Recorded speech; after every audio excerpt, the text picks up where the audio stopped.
Right at the very start of the story, our hero Kukuya finds himself on a barren piece of land. He doesn't know where he is, but a supernatural being appears, welcoming him and telling him she has been waiting for him to understand how things reach this point. We need to go back a little because this is the story of a truly unique hero, one who could not quite succeed in saving the world. The scene shifts to the present. Kuya stands in a uniform, feeling out of place. Everyone around him seems to be a freshman. Suddenly, a laughing sound comes from his bag, and a cat leaps out. He calls her Feelers, and warns her not to come out, but she snaps back that she was bored. Kuya pushes her head back into the bag, anxious about what others might think. She fires back, questioning why he always worries about appearances. Feelers clearly skipped the obedience chapter entirely. The truth is, Kuya is nervous. It's been a long time since he's met anyone other than Feelers. Ignoring him, Feelers leaps out again. A girl spots her, squeals in shock, and runs to Kuya, gushing about how cute the cat is. Slightly taken aback, Kuya asks if she's a returnee. Yes, she replies confidently. Introducing herself as Kamari, a freshman. Immediately, she announces she wants to show him her invitation card, but she can't find it. She digs through her pockets like they're a mystery novel. Kuya observes her restlessness and realizes this girl is far from ordinary. When she finally produces the card, he recognizes it immediately. It's the same invitation he received from the academy. The bell rings, Kamari declares the entrance ceremony is about to begin and they need to rush. Felit finds Kamari fascinating, earning an annoyed glare from Kuya, who reminds her to behave and stay out of sight. Soon, they arrive at the academy's 13th entrance ceremony. Freshmen fill the hall listening to a speech. The Prime Minister rehearses as if no one is paying attention, and in fact no one is. Kuya and Felici whisper gossip, while everyone else ignores the speech entirely. Felis murmurs that he should do the same. Meanwhile, the Prime Minister thanks everyone on behalf of the government for maintaining justice across worlds, blissfully unaware that no one is listening. She then hears a lady step in Kuzua, who interrupts him, pointing out that no one cares, and that he might as well leave. Kuzua introduces herself as the Academy's executive officer, and announces she will take over from here. She explains that the school is a quarantine faculty. Every student is a hero, each possessing enough power to save the world. She stresses that the country cannot waste such power and will not force anyone to stay. Those who wish to leave may seal their memories and abilities with the Academy's divine help. Some students are reluctant to lose their powers, so the Academy offers a special arrangement. Kuzua emphasizes that this is no dangerous experiment, even drawing a comparison to movies. To make it clear, the students grow impatient, urging her to get to the point. She snaps her fingers, transforming the hall's atmosphere. Strange creatures begin dropping from the ceiling, poised to wipe everyone out. Kuya panics while Felis watches, utterly intrigued. All the freshmen panic, fearing that with monsters present, everyone needs to snap out of it and run. Yet among them, some stand their ground, weapons drawn, ready to face the threat head-on. Within moments, they cut down every single creature. A strange electric uproar fills the hall. The monsters had genuinely not seen that coming. Shuya watches it all unfold and thinks to himself in quiet awe, do returnees really possess powers like this?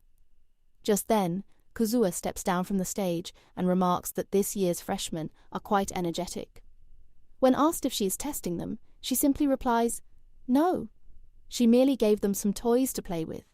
She addresses the entire hall, asking if everyone just had a little fun. After all, there is a certain relief that comes from using one's power and cutting down foes. Kuzua's idea of fun slightly concerns everyone. She clarifies that this is exactly the kind of deal the Academy wants and urges them all to save the world. Once again, she speaks of the World Tree, a mystical tree connected to many worlds.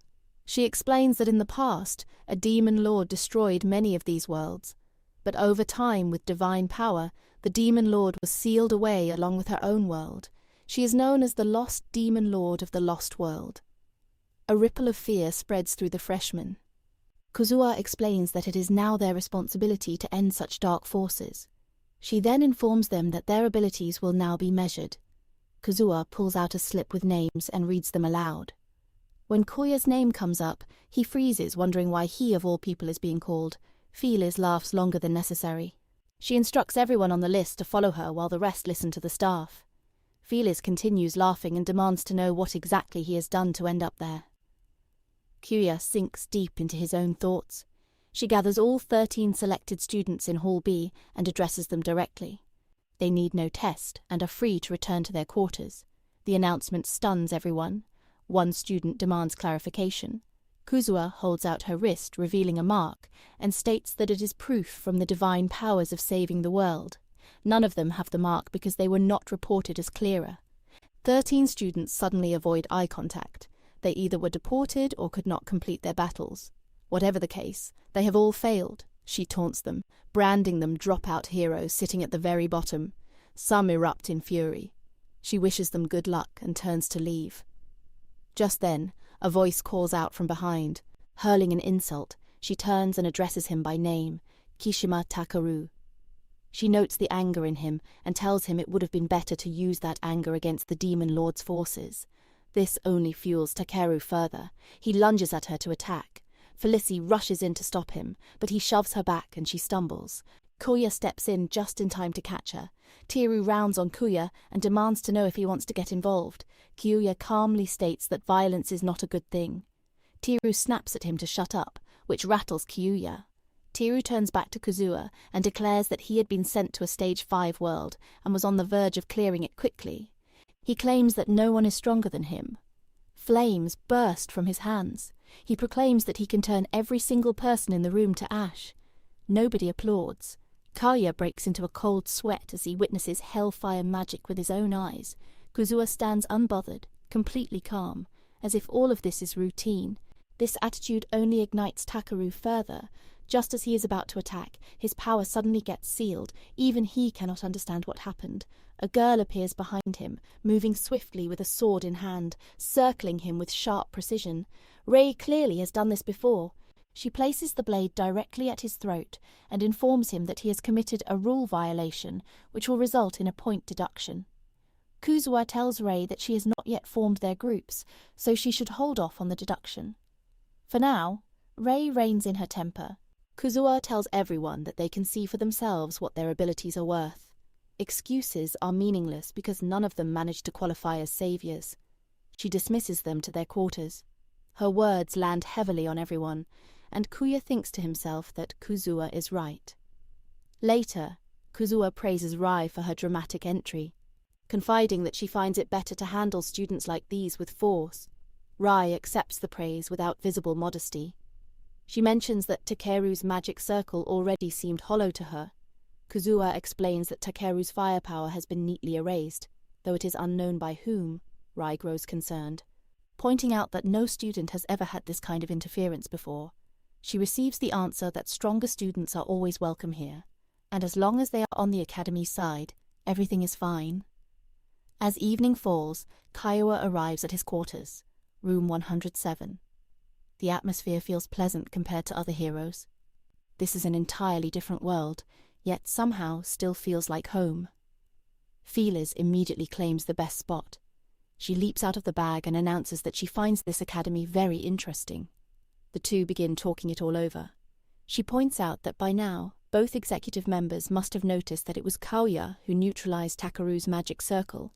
He replies that he should not have been so hasty. Felicia laughs and tells him not to worry. After all, he is already a dropout hero. Kuya grows emotional and admits he never wanted to bring her here in the first place because he felt they could have made a peaceful, fresh start in their own world.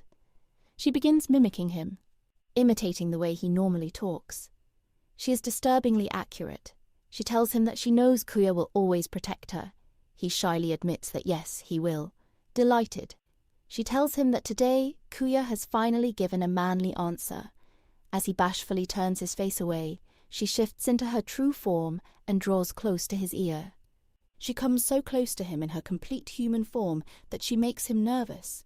He asks why she is naked, having assumed she had not yet regained her powers.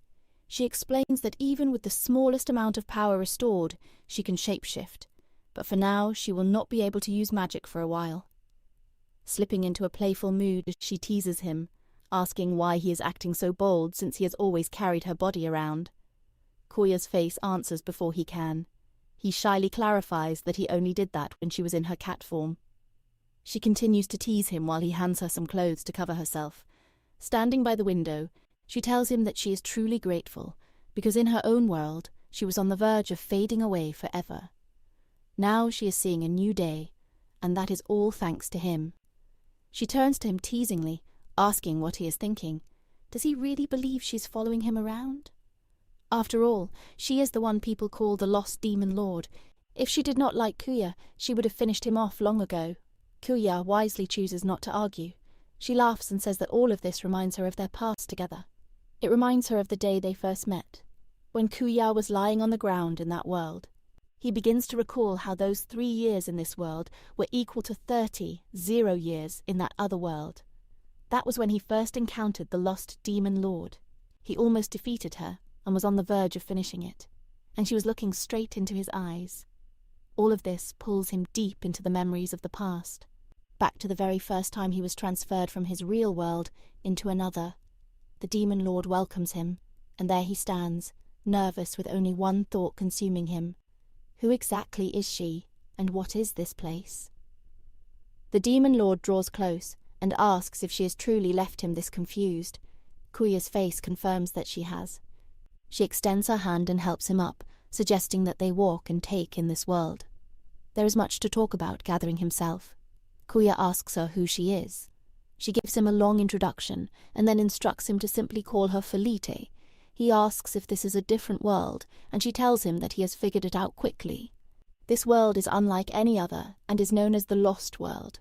A conversation unfolds between them. She reveals that everything in this world has been wiped out. Nothing remains but an endless wasteland. He asks why all of this happened, and she casually answers that of course she did it herself, because she is the Demon Lord of this world. She says it as casually as others mention hobbies. The colour drains from Kaya's face instantly, and with fear in his voice, he wonders why someone like her, a Demon Lord, would ever need someone like him. She has already explained she brought Kaya here so that he could finish her. He asks why she cannot do it herself, and she clarifies that she is bound to her roots and cannot take her own life. This does not quite make sense to him. So she demonstrates with a single snap. She conjures a spiritual core on Kuya's body, revealing that both of them carry one. But hers is artificially constructed as a Demon Lord's core. Kuya is still processing the first part. By that same rule, she cannot take her own life. He then wonders what would happen if he is unable to fight, and she assures him that she will personally train him and make him capable of it. Walking along, she leads him to a place that seems like a dead end. From her hands, she conjures a magical key, leaving him completely stunned. With a single gesture, she uses the key to break the seal on the lock, and the door begins pulling an immense amount of energy into itself. The two of them cross to the other side, where she welcomes Kuya into her castle. The moment he steps inside, his eyes fall upon a towering mountain of treasure stretching as far as he can see. Riches are piled everywhere. Kuya forgets to close his mouth. He is utterly amazed. All of this treasure is hers, collected after defeating and destroying world after world. Here he will find everything he needs to train himself and become capable of defeating her.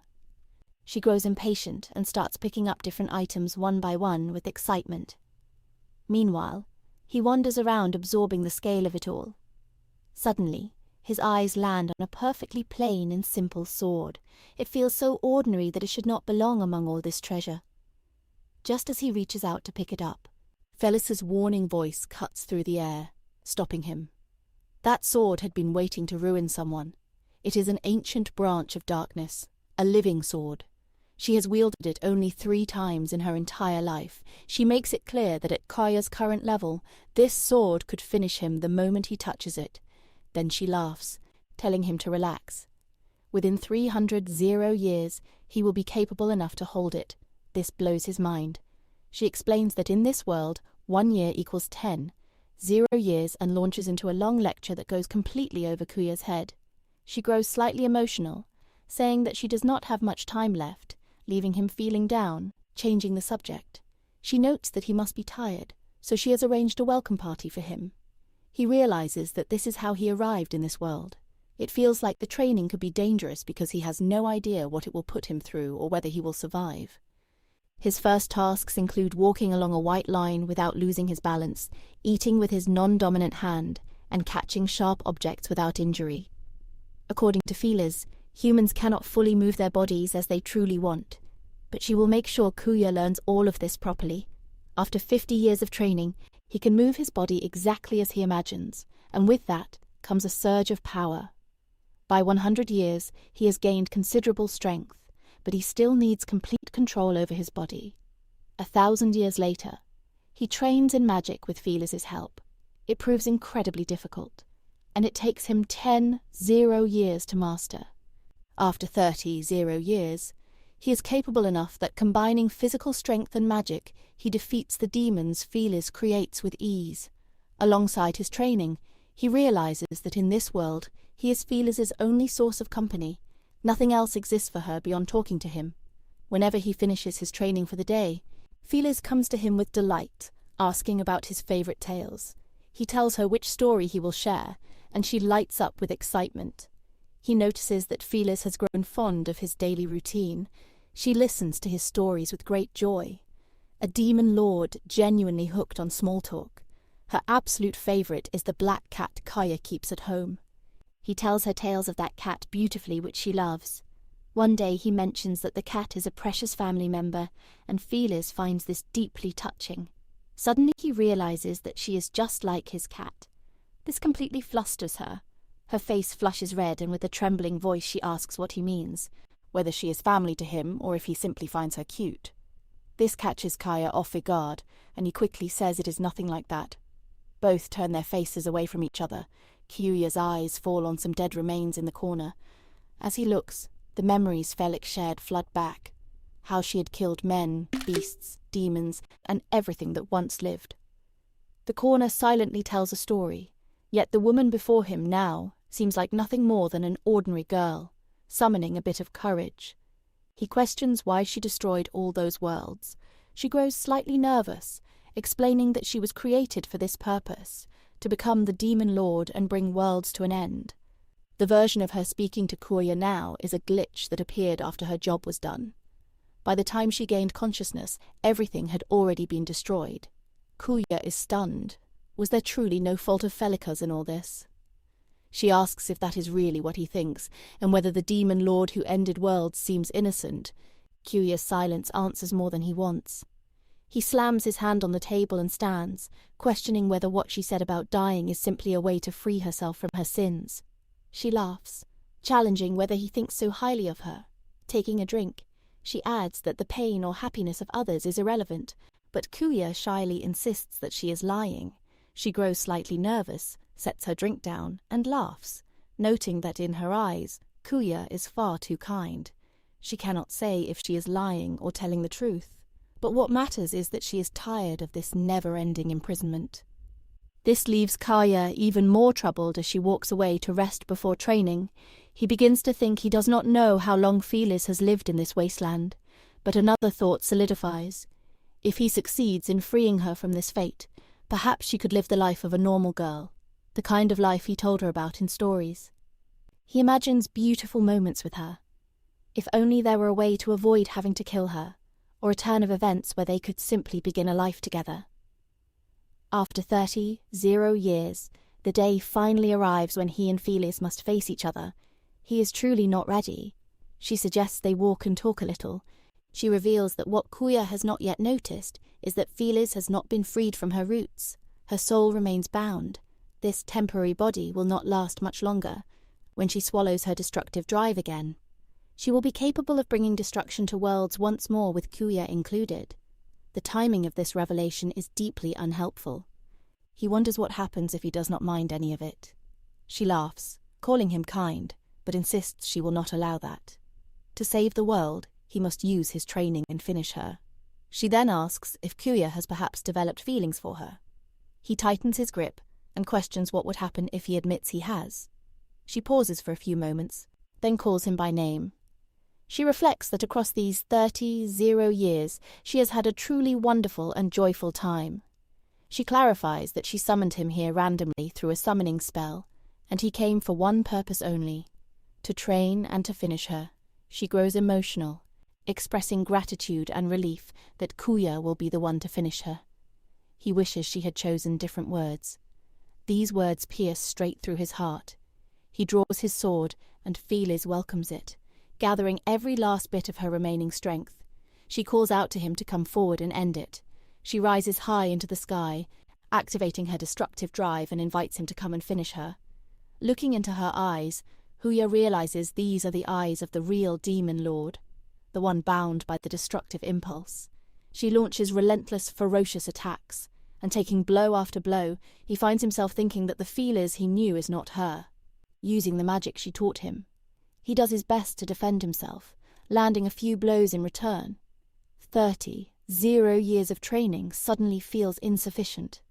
She presses the assault without pause, and as they fight, he sustains wounds even while inflicting them. In the midst of it all, he remembers the Felice he knew, always carrying a warm smile. The Demon Lord's terror is on an entirely different level. Kia draws on the magic she taught him, barely making a dent. Though it helps him hold his ground, deep inside, he does not want to hurt Phyllis.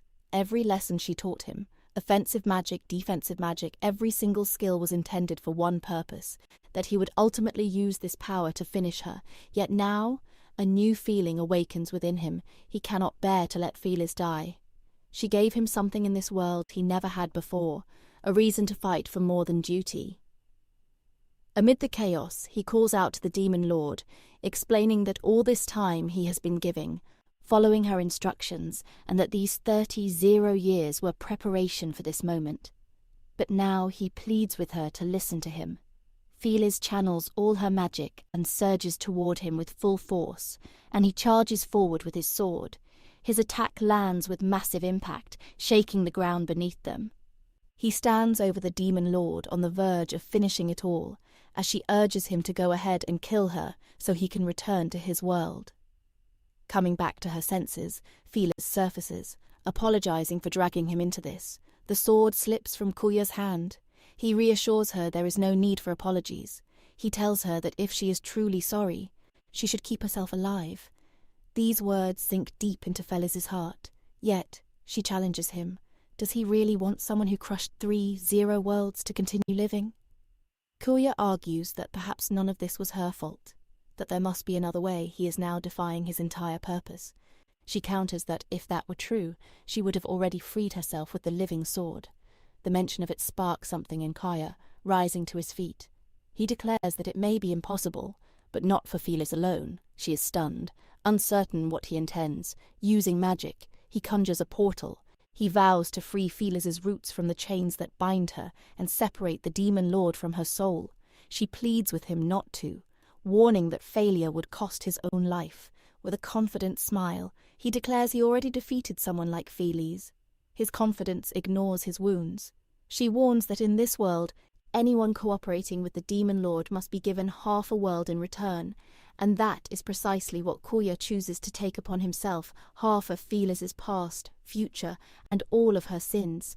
Pushing his magic to its absolute limit, he opens the portal directly into Phyllis's treasure room and summons the living sword to himself. The sword pierces straight to Phyllis's soul, unleashing massive destruction. Kuya feels his magical power slowly fading. A voice rises from ahead, insisting this is impossible. It is his own reflection, spawned by the living sword, taunting him about his failures and demanding he give up.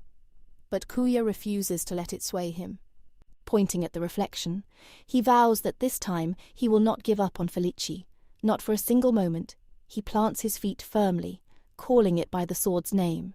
He demands Phyllis from it. When he drives his sword forward, the reflection fades, and the chains binding Phyllis's soul become visible. They held longer than most marriages.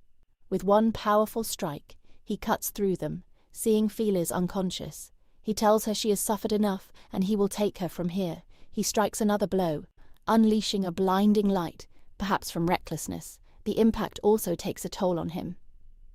Moments later, he awakens on the ground, opening his eyes. He calls Phyllis's name, only to find a black cat before him, looking entirely too comfortable. Slowly, he realizes the cat is Phyllis.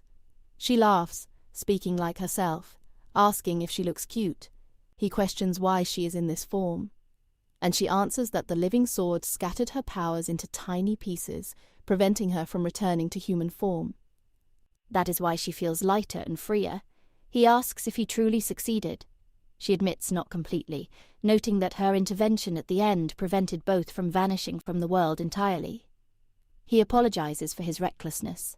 She reassures him that it is because of him she is still here. She thanks him with a smile, lifting his spirits, and declares that her hands are finally free. Her binding roots are gone. Feelers had waited longer than anyone for this moment. Now she is unsure of what to do next. Kyuya thinks for a moment and tells her he wants her to come with him to his world to experience a normal life, but only if she truly wants to. She laughs, noting that after he once spoke of taking half of her, this invitation feels modest. After considering, she leaps onto him, declaring she absolutely wants to go. She wants to see what happens next in Kuya's life and in his favorite manga. Just like that, they are summoned back to his world. Kuya shows her Japan. Feliz processes everything instantly. She is grateful they managed to sneak through the transfer gate unnoticed. Suddenly, Kyuya senses unfamiliar figures behind him. They call out, asking if he is a returnee from another world. One, a suited figure, steps forward and hands him an invitation from Ugraya State Academy, telling him to read it for details. As they attempt to leave, they tell him he cannot decline and vanish. Feliz remarks that perhaps the time for a normal life has not arrived yet.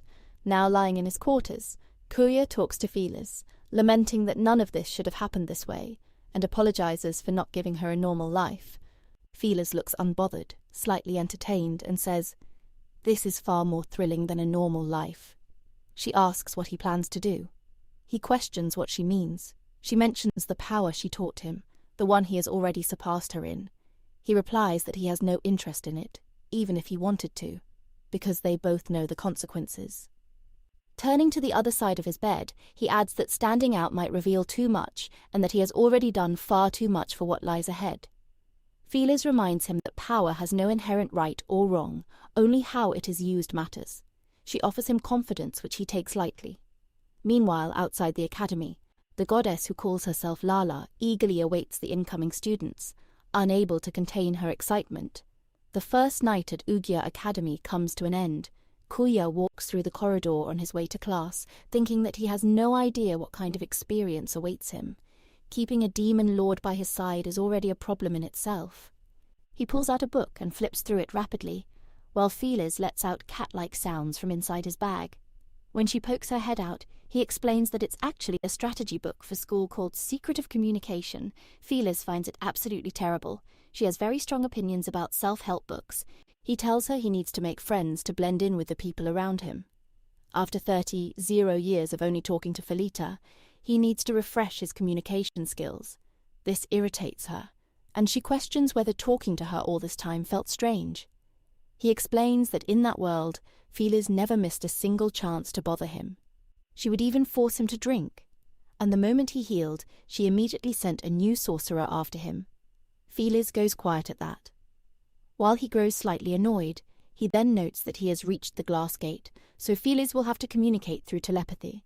But the moment the door opens, he freezes in surprise. The classroom is completely empty. No one is in sight. Kuya has arrived a full hour ahead of everyone else. Feliz signals through their telepathic link that class begins at 8:00 and he has come too early. Just then he hears a voice. He freezes, unsure whose it is or where it comes from. Carefully, he moves toward a classroom desk and notices someone sitting there, peering over. He asks who it is. Layla looks up flustered and annoyed, demanding to know what he is staring at.